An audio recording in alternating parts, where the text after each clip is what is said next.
सरिता गीता के घर गई। गीता ने सरिता को गले लगाया और रोने लगी। सरिता को सारी कहानी बताई। सरिता ने बोला, गीता परेशान मत हो, मैं तेरी बहू से बात करती हूँ। सरिता जैसे ही गीता के बहू से बात करने उसके कमरे में गई तो गीता की बहू ने सरिता की बेइज्जती करी। बोला, अपने घर जाओ, हमारे घर के मामले में बोलने की कोई ज़रूरत नहीं है।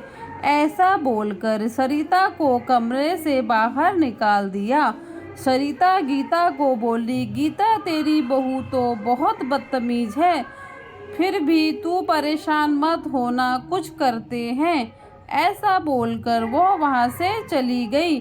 थोड़ी ही देर में गीता की बहू ने अपने घर वालों को फ़ोन किया और बोला, माँ यह लोग मुझे परेशान करते हैं, मैं इन लोगों के साथ नहीं रहना चाहती।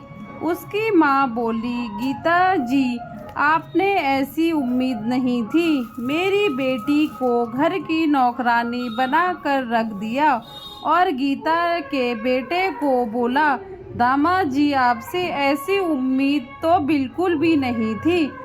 उतने में उसकी बेटी बोली, माँ सुभाष की कोई गलती नहीं है, वह बेचारा यहाँ नहीं रहना चाहता। उसकी माँ बोली, चलो तुम मेरे घर, हमारे घर में घर जवाई बनकर रहोगे, हमारी बहुत ज़मीन जायदाद है, उसका संभालने वाला कोई नहीं है। गीता के बेटे को लालच आ गया, वो बिना अपनी माँ से पूछे अपनी सास और अपनी बीबी के साथ घर छोड़कर चला गया। जैसे ही वह घर से जा रहा था तो गीता ने अपने बेटे के पैर पकड़ लिए। बेटा तुम ऐसा मत करो, मेरा क्या होगा, बिना बाप के मैंने तुम्हें पाला है और तुम ऐसा करोगे तो मेरा क्या होगा। बेटे के पैर पकड़ लिए। उतने में सरिता ने चिल्लाने की आवाज़ सुनी। सरिता, उसकी बहू और उसका बेटा बाहर आते हैं। वो सब लोग यह देखकर हैरान रह जाते हैं। उतने में सरिता को बेटा बोला, सुभाष तुम यह क्या कर रहे हो, तुम्हारी माँ ने कितनी परेशानियों से तुम्हें पाला है।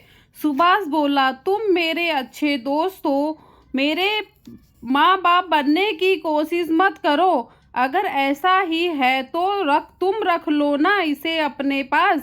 ऐसा बोलकर वो अपनी बीबी और अपनी सास के साथ चला गया। फिर सरिता ने गीता को समझाया, गीता तू मेरी अच्छी दोस्त हो और एक अच्छी बहन की तरह हो, तुम परेशान मत हो, मैं तुम्हारे साथ हूँ, फिर मैं हूँ ना और मेरी बहू।